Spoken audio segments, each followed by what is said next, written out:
So, dear students, welcome back to the Nasser Academy channel. This is Sameer Nasser and I have come back to teach you the rest of the parts of human eye and defects of vision. ठीक है, तो इसमें हम लोगों ने defect of vision तक के सारे टॉपिक्स को कवर अप कर रखा था. अब हम बात करेंगे magnifying power of optical instrument. इससे पहले आप ये समझिए कि एंगल ऑफ विजन क्या होता है या विजुअल एंगल किसे कहते हैं. विजुअल एंगल्स क्या होता है. ठीक है, देखो विजुअल एंगल्स के बारे में अगर डिस्कस करें, विजुअल एंगल्स क्या ही होते हैं. तो अगर मान लो हम किसी ऑब्जेक्ट को देखते हैं, मान लो कोई भी ऑब्जेक्ट है, इस ऑब्जेक्ट को अगर हम लोग देखते हैं, ठीक है ना, तो उस ऑब्जेक्ट के थ्रू हमारी आईज के ऊपर एक एंगल सबटेंड होता है. दैट मींस कि वो ऑब्जेक्ट, जिस ऑब्जेक्ट को हम लोग देख रहे हैं, जिस भी ऑब्जेक्ट के ऊपर हम लोग फोकस कर रहे हैं, यानी जिसे हम लोग देखने की कोशिश कर रहे हैं, तो वो ऑब्जेक्ट से जो रेस चलेंगी, जो हमारी आंखों के अंदर इंटर करेंगे, तो उन ऑब्जेक्ट से आने वाली जो रेस होती है वो हमारी आंखों के ऊपर एक एंगल सबटेंड करता है. That angle is what called visual angle. इसी एंगल को हम लोग क्या कहते हैं, विजुअल एंगल कहते हैं. फॉर एग्जांपल के तौर पे अगर देखो, मान लो क्या होगा कि कोई भी टावर वगैरह है, दूर है, तुम्हारी आंखों से दूर है, तो तुम उसको बड़े रिलैक्स वे में देख लेते हो, क्योंकि उस केस में एंगल ऑफ विजुअल एंगल जो होता है, जिसको एंगल ऑफ साइट कहते हैं, वो एंगल ऑफ साइट छोटा होता है. लेकिन जैसे जैसे वो ऑब्जेक्ट आपकी आंखों के करीब आता जाता है, तो आपको अपनी आंखों को बड़ा करना पड़ता है. दैट मींस कि अपने नजरों को उठाना पड़ता है या फिर अपनी आंखों को बड़ा करना पड़ता है. तो जब अपनी आंखों को बड़ा करते हैं, तो उस केस में क्या होता है, इस केस में जो हमारी विजुअल एंगल है, जो इस ऑब्जेक्ट की वजह से जो हमारे आंखों के ऊपर बनने वाला विजुअल एंगल है, वो विजुअल एंगल इंक्रीज होने लगता है. आइए देखिए, जैसा कि मैं कह रहा हूं कि विजुअल एंगल क्या है, तो आपको मैंने सिंपल सी चीज बताया कि जब भी हम किसी ऑब्जेक्ट को देखते हैं, तो वो ऑब्जेक्ट हमारी आईज के ऊपर एक एंगल सबटेंड करेगा. तो जो एंगल वो ऑब्जेक्ट हमारी आईज के ऊपर सबटेंड कर रहा है, इसी एंगल को हम लोग क्या कहते हैं, visual angle subtended by the object at our eye. तो हम लोग सीधे लिख सकते हैं विजुअल एंगल के केस में लिखेंगे angle subtends bye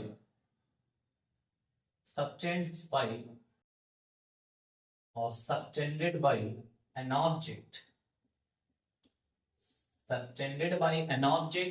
at our eye is called angle of sight. इसे हम लोग क्या कहते हैं, एंगल ऑफ साइट कहते हैं, या फिर जिसका दूसरा नाम क्या है, विजुअल एंगल. जिसका दूसरा नाम क्या है, विजुअल एंगल. हम लोग क्या कहते हैं, visual angle. That is called visual angle.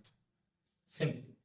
यानी कि मैं क्या कह रहा हूं, इसमें आप लोग नोटिस करिएगा कि क्या है कि मान लो कि अगर यहाँ पे कोई एक ऑब्जेक्ट है, ये कोई एबी ऑब्जेक्ट है बच्चा, और यहां से मैं इस ऑब्जेक्ट को देख रहा हूं, तो ऑब्जेक्ट से क्या होंगी, रेस चलेंगी, और ये रेस हमारी आंखों पे आकर के इंटरसेक्ट करेंगे, और वहां पे क्या होगा, इमेज का फॉर्मेशन होगा हमारी आंखों के रेटिना में.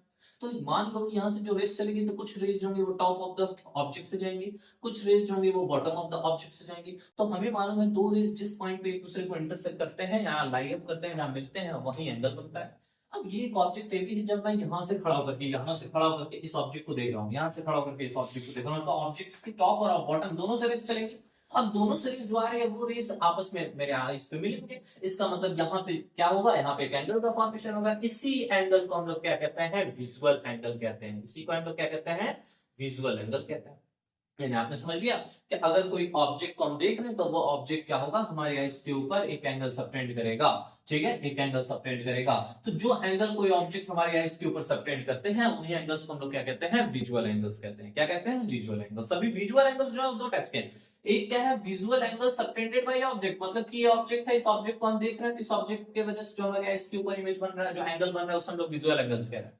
एक इसे क्या, इससे देखिए बेटा, जो हमारा visual angle subtended at eye by object होता है, इसे हम लोग अल्फा से रिप्रेजेंट करते हैं. किससे रिप्रेजेंट करते हैं, अल्फा से रिप्रेजेंट करते हैं. और ठीक इसी तरीके से अगर मान लो किसी ऑब्जेक्ट का, अगर मान लो ये ऑब्जेक्ट है, इस ऑब्जेक्ट का इमेज यहाँ पे बना हुआ है, इस ऑब्जेक्ट का ए डैश बी डैश, इसी सेम ऑब्जेक्ट का image A dash B dash बन जाए. अब जब हम ए डैश बी डैश को देखेंगे, तो ये भी हमारे आईज के ऊपर कोई ना कोई एक एंगल सबटेंड करेगा. ये क्या है, ये इसका क्या हो गया, इस ऑब्जेक्ट का इमेज हो गया. ऑब्जेक्ट का क्या हो गया, इमेज हो गया. ये क्या है, ये पर्टिकुलरली ऑब्जेक्ट है. तो जब हम इस ऑब्जेक्ट को देख रहे हैं, तो ऑब्जेक्ट डायरेक्टली हमें क्या कर रहा है, हमारे आईज के ऊपर एक एंगल सबटेंड कर रहा था, जिसे हम लोग visual angle subtended by object कह रहे हैं. लेकिन अगर इसी ऑब्जेक्ट को हम लोग किसी लेंस के थ्रू देखने लगे, कोई लेंस लगा करके देखने लगे, तो जब हम लेंस लगाएंगे, तो हमें क्या दिखेगा, इस ऑब्जेक्ट का इमेज दिखेगा. तो वो इमेज अगर हमारे ऑब्जेक्ट, अगर उस इमेज को अगर हम लोग देखें, तो वो इमेज भी हमारे आईज के ऊपर क्या करेगा, एक एंगल सबटेंड कर देगा. ठीक है, एक एंगल सबटेंड कर देगा. उस सबटेंडेड एंगल को हम लोग रिप्रेजेंट करते हैं बीटा से. इसे भी हम लोग क्या कहेंगे, that is also called visual angle. लेकिन इस केस में क्या कहेंगे, visual angle subtended at our eye by the image of that object. यानी कि उस ऑब्जेक्ट का जो इमेज फॉर्म हो रहा है, अगर हम लोग कोई लेंस यूज कर रहे हैं तो उस लेंस के थ्रू फॉर्म्ड ऑब्जेक्ट का जो फॉर्म्ड इमेज है, अगर उस इमेज को भी हम लोग देखें तो इमेज भी क्या करेगा, हमारे आईज के ऊपर कोई ना कोई एंगल सबटेंड करेगा। तो कोई ना कोई एंगल सबटेंड करेगा, वही एंगल क्या कहलाएगा, visual angle subtended at eye by image of the object. अगर इसको एक अच्छे से इमेज बनाने की कोशिश करें, एक अच्छे से इमेज बनाने की कोशिश करें, इसका रे डायग्राम बनाने की कोशिश करें, तो मान लो कि ये हमारा ऑब्जेक्ट हो गया और हम क्या है, यहां से इस चीज को देख रहे थे अपनी आई से। एक हॉरिजॉन्टल बॉटम से जाएगी रेज, एक जो होगा टॉप से जाएगी, यहाँ पे एंगल जो बनेगा वो क्या हो जाएगा, अल्फा हो जाएगा, visual angle subtended at I through object. अब क्या है, किसी कोई लेंस लगा करके अगर हम लोग देखते हैं तो इसका इमेज हमको मान लो यहाँ पे मिल रहा है ए डैश बी डैश, ठीक है। अब जब हम इसको देखेंगे बेटा तो इसके थ्रू, इस इमेज के थ्रू भी हमारे आईज के ऊपर क्या बनेगा, कोई ना कोई एक एंगल बनेगा। इस एंगल को बीटा से करते हैं और ये एंगल क्या कहलाता है, ये एंगल भी कहलाता है visual angle.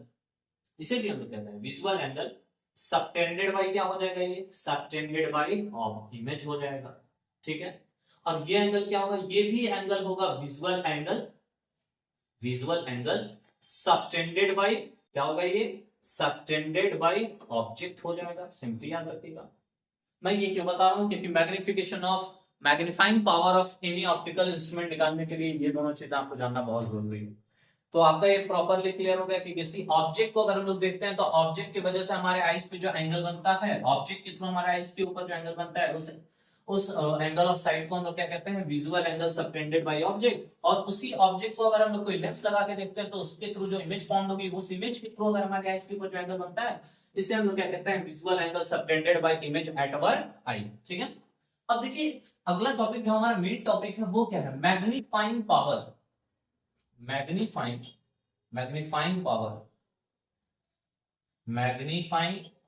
Power of optical instrument, ठीक है। ये बड़ा इंपॉर्टेंट है, सिंपल सी चीज, magnifying power of optical instrument.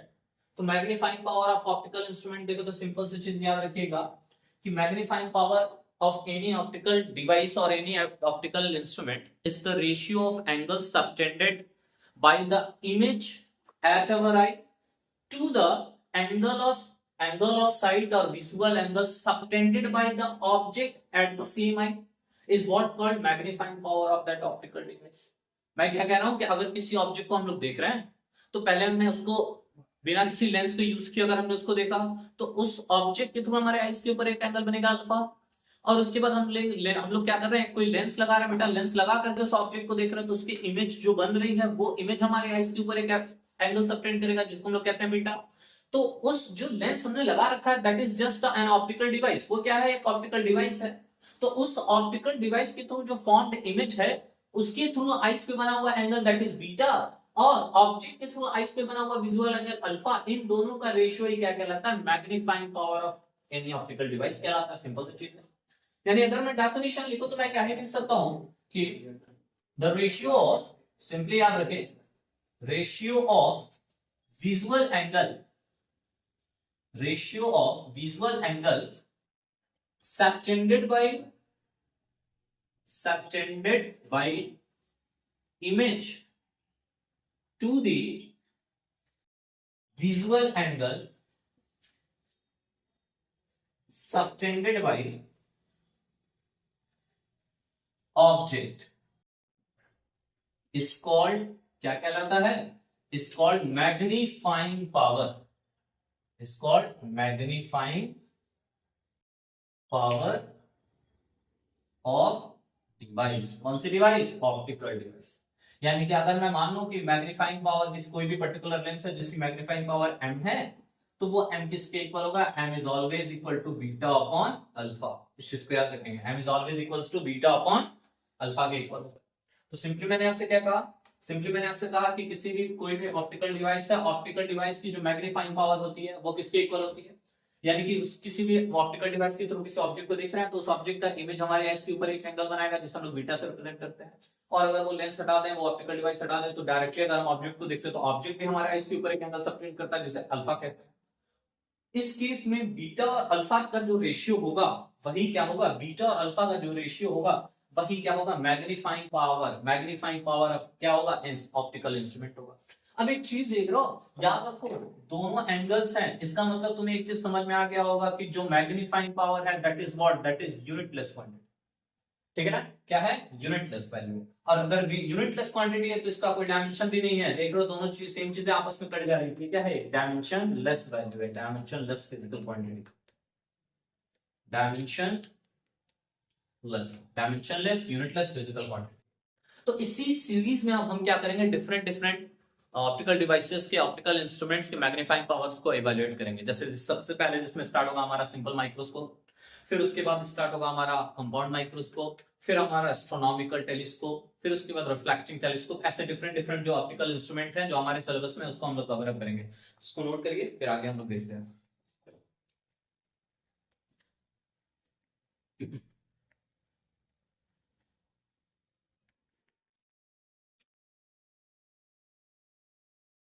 अब देखो सबसे पहला हमारा कौन सा ऑप्टिकल डिवाइस आएगा, सबसे पहला हमारा आएगा सिंपल माइक्रोस्कोप। सिंपल माइक्रोस्कोप, ठीक है। सिंपल माइक्रोस्कोप कहाँ देख रखा होगा, फिजिक्स लैब में देख रखा होगा, बायोलॉजी लैब में देख रखा होगा, दोनों जगह आपको मिला होगा सिंपल माइक्रोस्कोप। देखो सिंपल माइक्रोस्कोप क्या है, सिंपल माइक्रोस्कोप एक ऐसा ऑप्टिकल डिवाइस है जिसके अंदर सिंगल लेंस लगी होती है, सिंगल कॉन्वेक्स लेंस लगी होती है। ये एक मैग्नीफायर की तरह यूज किया जाता है। इसकी मेन प्रॉपर्टीज क्या है कि याद रखना कि जब भी कोई टाइनी, कोई माइन्यूट ऑब्जेक्ट, कोई स्मॉल ऑब्जेक्ट इसके पास रखी जाती है, इसके करीब रखी जाती है, तो सिंपल माइक्रोस्कोप उस माइन्यूट ऑब्जेक्ट को, माइन्यूट साइज्ड ऑब्जेक्ट का एक लार्ज इमेज बनाता है ताकि हम लोग उसको आसानी से देख सकें।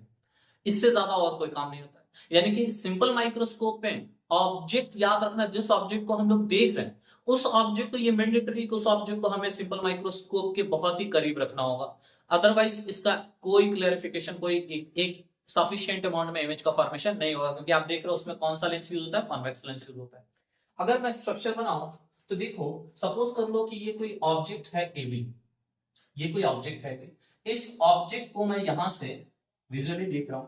तो एक बात बताओ कि मैंने आपको पढ़ा रखा था विजुअल रेंज, ठीक है ना, रेंज ऑफ विजन जिसको कहते हैं। तो हम लोगों ने देख रखा था कि नेक टाइस अगर किसी ऑब्जेक्ट को देखें तो वो नियरेस्ट पॉइंट जिसको ऑब्जेक्ट में सबसे क्लियर दिखता है that is what called near point. अब वो कितना होता है, 25 सेंटीमीटर। तो उसकी एग्जिस्टेंस के लिए अगर मैं मान लेता हूँ कि एक ऑब्जेक्ट है, मुझे बहुत ही ज्यादा क्लियर वैल्यू देखना है, तो मैंने इसको कहां पे रख लिया, डी डिस्टेंस पर। अब बी डिस्टेंस पे एक ऑब्जेक्ट ए भी जिसको मैं देख रहा हूं, तो ये क्या होगा, एक रेज बेटा यहां से चलना जाएगी, एक रेज यहां से जाएगी, दो रेज जहां मिलेंगी वहां एंगल बनेगा। और ये ऑब्जेक्ट है, ऑब्जेक्ट की वजह से जो यहाँ पे हमारे आइस पे एंगल बनेगा उसे हम लोग कहेंगे अल्फा। ठीक है, यहां तक समझ में आ गया। और सेकंड यही केस करें, अब हम लोग क्या करें, इसको माइक्रोस्कोप लगा करके देखें। तो जैसा कि मैंने कहा कि माइक्रोस्कोप की केस में क्या होगा, माइक्रोस्कोप की केस में क्या होगा, माइक्रोस्कोप जो होगा सिंपल माइक्रोस्कोप, बेटा इसमें क्या होगा, कॉन्वेक्स लेंस होगी। तो अब हम क्या करेंगे, एक कॉन्वेक्स लेंस ले लेंगे, ये हमारा एक कॉन्वेक्स लेंस हो गया। अगर मैं थोड़ा सा और ऊपर बनाऊं, ये हमारा एक कॉन्वेक्स लेंस हो गया, ठीक है। अब इस कॉन्वेक्स लेंस के पास बहुत ही करीब में मैंने एक ऑब्जेक्ट रख दिया ए बी, देख रहे हो, एक ऑब्जेक्ट रख दिया ए बी। सिंपल सी चीज, रे डायग्राम फॉर्मेशन हम लोगों ने सीख रखा है। एक पैरेलल बीम ऑफ लाइट जाएगी जो फोकस पॉइंट से इंटरसेक्शन करके बाहर निकल जाएगी, एक ऑप्टिकल सेंटर से जाएगा, बिना डेविएशन के सीधा निकल जाएगा। कोई भी इंटरसेक्शन नहीं होगी इमेज फॉर्मेशन में, तो हम क्या करेंगे, इस रेस को पीछे की तरफ ऐसे एक्सटेंड करेंगे, ऐसे पीछे की तरफ एक्सटेंड करेंगे। अब देख रहे हैं कि हम लोग ये जो रेज है यहाँ पे इंटरसेक्शन हो रही है, यानी कि इस ए बी ऑब्जेक्ट का जो इमेज है वो ए डैश बी डैश, आप देख रहे हो यहाँ पे इमेज बन रही है। सपोज कर लिया मैंने कि ये जो ऑब्जेक्ट ए बी है, ये जो ऑब्जेक्ट ए बी है, ये ऑब्जेक्ट ए बी हमारे लेंस से यू डिस्टेंस पे रखी हुई है। कितना डिस्टेंस पे रखी हुई है, यू डिस्टेंस पे। और मैंने कहा कि हम जब सिंपल माइक्रोस्कोप यूज करते हैं तो उसके करीब से ही देखते हैं उस ऑब्जेक्ट को जिसको भी हमें देखना होता है। तो मैंने यहाँ पे अपना आई लगा रखा है, ये हमारी आई यहाँ से मुझे देख रहा है। मैंने कहा कि अगर ऑब्जेक्ट को डायरेक्टली देखते हैं तो जो एंगल बनता है वो होता है visual angle subtended by object. अब लेंस लगा के देख रहा है तो इमेज दिखेगा, और ये इमेज हमारी आई के ऊपर एंगल सबटेंड करके यहाँ पे जो एंगल बनेगा वो क्या होगा, बीटा हो जाएगा। क्या हो जाएगा, हमारा एंगल बीटा हो जाएगा। अब इस केस में एक चीज याद रखना बेटा, सिंपली कि जब एंगल बहुत ही ज्यादा छोटा होगा या अपर्चर जब बहुत ही ज्यादा छोटा होगा तो एंगल जो होता है वो अपने tan की वैल्यू पे इक्वल हो जाता है। तो इस केस में अगर मैं इसको मानूं ए बी सी, और यहाँ A double dash B double dash A B, और ये मैंने मान लिया ओ, इस केस में यहाँ, तो सिंपली मैं कहना कह रहा हूं कि अल्फा जो होगा that is equals to tan alpha होगा, बीटा जो होगा that is similarly equals to what, tan beta होगा। इस चीज को याद रखिएगा, जब एंगल बहुत छोटा होता है जब एंगल बहुत छोटा होता है क्या, when angles are very small, when angles are very small, angles are very small, या फिर अपर्चर इज वेरी शॉर्ट, इस केस में क्या होगा, एंगल्स जो होता है अपने tan वैल्यू के साथ इक्वल होते हैं। तो इस केस में अगर मैं जरा इसको आगे की तरफ बताऊं तो देखो यहाँ पे अगर मैं tan वैल्यू फाइंड आउट करता हूं तो सिंपल सी चीज क्या मिलेगा हमें, tan alpha is equal to perpendicular upon base, और परपेंडिकुलर क्या है, ए बी अपॉन बेस, इस केस में क्या है, डी। ठीक यही से अगर मैं इस ट्राइंगल में tan बीटा कंसीडर आउट करूं, ट्राइंगल ए बी ओ में, ठीक है ना, ये कौन सा ट्राइंगल था, in triangle A B C, और अगर मैं कंसीडर कर लूं in triangle A B O, तो इसमें यहां देख लो आप क्या बन रहा है, बीटा है, यहां से होगा हमारा tan beta is equal to perpendicular upon base, क्या हो जाएगा बेटा, A B upon B O. Simply एक चीज याद रखना, सिंस हमें क्या मालूम है, मैग्निफिकेशन इज इक्वल टू क्या होगा, magnifying power of optical device क्या होगा, beta upon alpha, that is similarly equals to what, that is similarly equals to tan beta upon tan alpha. तो अब अगर हम क्या करें, वैल्यूज को प्लेस करें तो m is equal to tan beta की जगह हम क्या लिख सकते हैं, A B upon B O divides by tan alpha की वैल्यू आप देख रहे हो क्या होगा, A B upon D, division changes to multiplication, division multiplication में चेंज होगा, m की वैल्यू मिलेगी m इज इक्वल टू, यहां आएगा A B upon B O, B O की जगह क्या लिख सकते हैं, u लिख सकते हैं, u इंटू डी ऊपर, ए बी नीचे चला जाएगा, आप देख रहे हो ए बी से A B cancel, magnifying power की वैल्यू हो जाएगी d अपॉन u, यानी कि यहां आपको मिल गया m is equal to D upon u। इस चीज को याद रखिएगा, ये आगे हम लोग यूज करेंगे। जहां तक हमने निकाल लिया magnifying power of simple microscope, क्या होगा, डी अपॉन यू, हम लोगों ने निकाल लिया।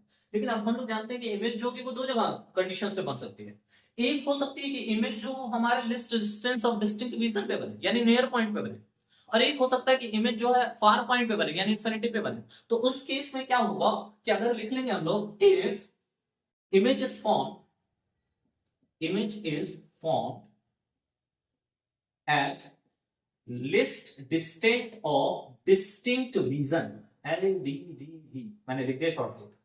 मान लेते हैं कि अगर कोई ऑब्जेक्ट हो, उसका जो इमेज है वो इमेज कहां बन रहा है, least distance of distinct region पे, यानी कि 25 सेंटीमीटर पे बन रहा है, यानी कि डी पे बन रहा है।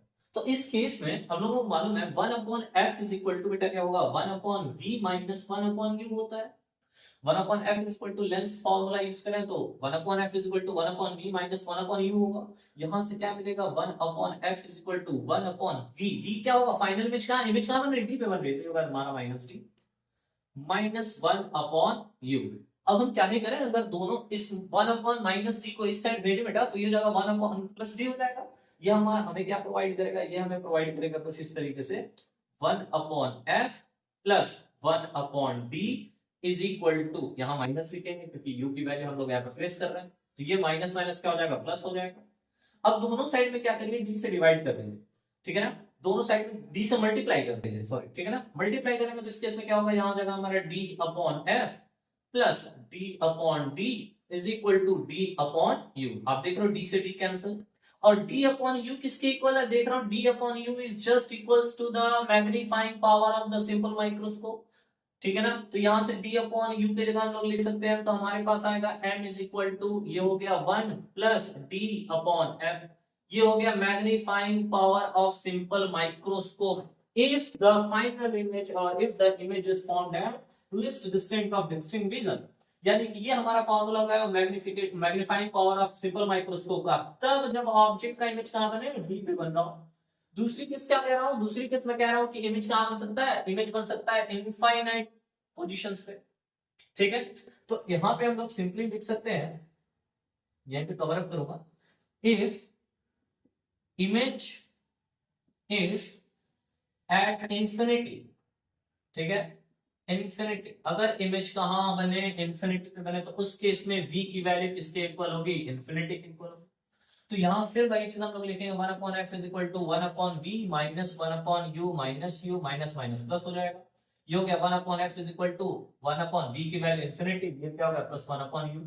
यहां से आपको क्या मिला, 1 upon f is equal to 1 upon u, दोनों साइड में क्या कर लेंगे, दोनों साइड में d और d से मल्टीप्लाई कर लेंगे, तो जब दोनों साइड में d से मल्टीप्लाई कर लेंगे तो ये हो जाएगा d upon f is equal to d upon u, और आपको पता है d अपॉन u किसके इक्वल है, m के इक्वल है, तो इसके जगह हम लोग क्या लिख सकते हैं, d अपॉन u की जगह पे लिख सकते हैं m is equal to d upon f। ये हो गया हमारा magnifying power of simple microscope. कब? जब इमेज कहां बने, जब इमेज बन रहा हो इनफिनाइट पोजीशन पे, यानी इनफाइनाइटली डिस्टेंस पे। तो ये हमारा सिंपल सा सॉल्यूशन था, हमने मान लिया सिंपल माइक्रोस्कोप की मैग्नीफाइंग की दो कंडीशंस की मैग्नीफाइंग पावर का फार्मूला हो गया हमारा। ठीक है, हमने मान लिया कि हम ऑब्जेक्ट को अगर नेक डाइस से देखेंगे तो वो एंगल बनाएगा जो वो एंगल ऑफ विजुअल एंगल होगा, ठीक है, अल्फा। और अगर हम लेंस लगा के देखेंगे तो वो होगा बीटा। फिर हम जानते हैं किसी भी ऑब्जेक्ट का जो मैग्नीफाइंग पावर होता है वो क्या होता है, वो होता है m equal to beta upon alpha. हमने क्या किया, हम जानते हैं कि जो एंगल्स होंगे बहुत ही शॉर्ट, तो इस केस में क्या बनेंगे, इस केस में हम लोगों ने m equal to beta upon alpha को tan beta upon tan alpha के इक्वल निकाल दिया, और इस ट्रायंगल से tan बीटा tan अल्फा की वैल्यू निकाल करके m की वैल्यू इस पे प्लेस कर दिया, तो आ गया m equal to d by u। इस केस में हम लोग जानते हैं कि इमेज दो कंडीशन पे बनेगी। एक जब इमेज होगा less distance of distinct vision पे होगा, तो उस केस के लिए हम लोगों ने बना लिया मैग्नीफाइंग पावर होगा 1 प्लस d अपॉन f। और जब इनफाइनाइट इमेज इनफाइनाइटली डिस्टेंस पे इमेज बनेगा तो उस केस पे होगा 1 upon f is equal to 1 upon v minus 1 upon minus u, minus minus plus हो गया। यहां से सॉल्व किया हमने, क्या आ गया m is equal to d by f। आइए इसको कुछ न्यूमेरिकल्स करते हैं हम लोग। ठीक है भाई, तो अब देखते हैं न्यूमेरिकल्स को।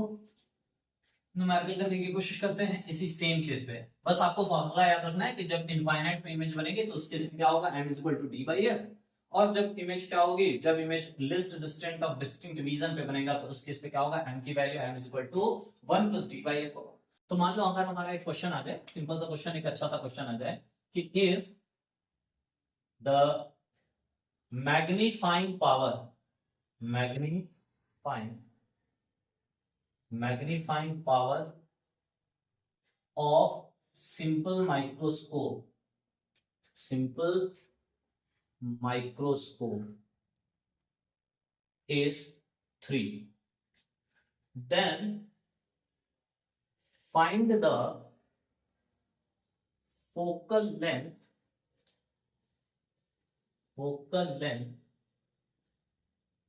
of the lens if point number 1 इसमें image is formed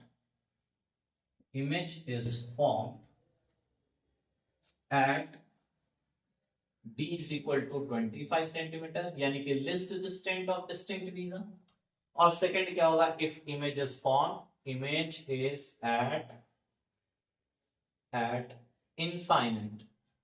at infinite, दो कंडीशंस।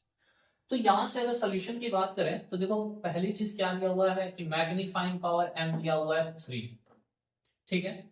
और आपसे क्या कह रहा है फर्स्ट केस के लिए, सॉल्यूशन में फर्स्ट केस के लिए क्या कह रहा है कि when image is form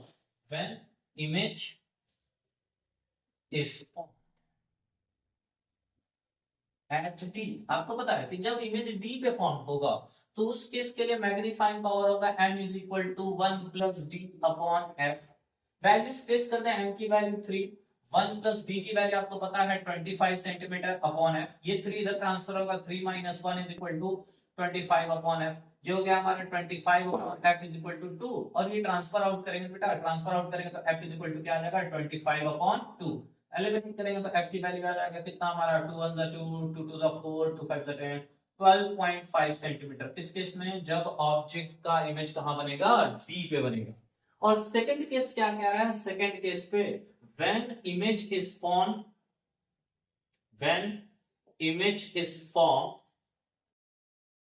at infinite, ठीक है ना, इनफाइनाइट पोजीशन पे अगर इमेज बनेगा तो इस केस में क्या होगा, इस केस में देखो m की वैल्यू तो सेम है, 3 दिया हुआ है।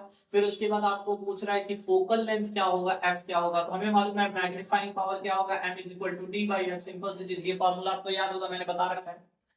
लिस्ट डिस्टेंट के केस के में ये फार्मूला होगा, मैंने बता रखा है, m is equal to 1 plus d by f।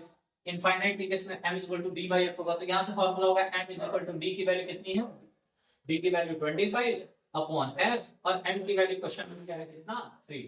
Transfer कर लेंगे तो f इज इक्वल टू क्या होगा, 25 अपॉन 3। एलिमिनेट करके कोशिश करेंगे, f इज इक्वल टू कितना आएगा, 8 3 जा 24, डेसिमल 110, ठीक है ना। 100 आ गया, 10 हो गया, 3 3 जा 9, 103। ये बार बार रिपीट होता जाएगा। आगे आपका फोकल लेंथ कितना है, 8.3 सेंटीमीटर। ऐसे ही और भी क्वेश्चंस होंगे। अगर मान लो मैं आपको एक क्वेश्चन देता हूं, सिंपल से चीज कि इस क्वेश्चन में आपको मैग्नीफाइंग पावर निकालना होगा, ठीक है, आपने मैग्नीफाइंग पावर निकालना होगा। तो क्वेश्चन हो आपके पास अगर ऐसा कि what will be the magnifying power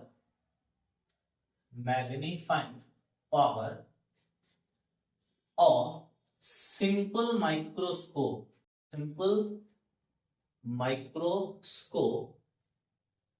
whose focal length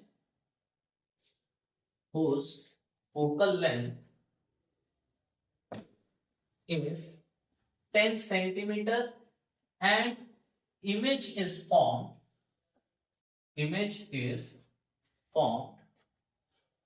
at infinite, ठीक है ना यार, लाइक टाइम। इस केस में कहते हैं कि एक सिंपल माइक्रोस्कोप है, तो सिंपल माइक्रोस्कोप का फोकल लेंथ दे रखा है कितना है, जो उसमें लेंस लगी हुई है दिया हुआ 10 सेंटीमीटर। कह रहा है कि आप बताइए कि उसकी मैग्नीफाइंग पावर कितनी होगी। तो सॉल्यूशन कैसे ही करोगे, सिंपल सा सॉल्यूशन देखो, यहां का क्या पूछ रहा है, एम पूछ रहा है, एम क्वेश्चन मार्क, क्या दिया हुआ, फोकल लेंथ दिया f इक्वल टू 10 सेंटीमीटर, ठीक है। फाइनल इमेज क्या बन रहा है, फाइनल इमेज बन रहा है, यानी कि इमेज बन रहा है इनफाइनाइट पे। आपने बताया है कि सिंपल माइक्रोस्कोप के केस में जब इमेज कहां बने, इनफाइनाइट पे बने, तो उसका मैग्नीफाइंग पावर होता है m equal to d by f। Directly यहां बंद करके कुछ और सोचना ही नहीं। तो इस केस में m equal to d by f होगा, तो m इक्वल टू क्या होगा, d 25 अपॉन f कितना हो गया 10, डिवाइड करने पर मैग्नीफाइंग पावर कितना आ गया 2.5 हो गया। सिंपल सॉल्यूशन, खत्म हो गया सॉल्यूशन, बस और कुछ टाइम नहीं। लेकिन अगर मान लो यही क्वेश्चन थोड़ा सा चेंज हो कि if the focal length of a microscope या simple microscope is 20 centimeter and the image is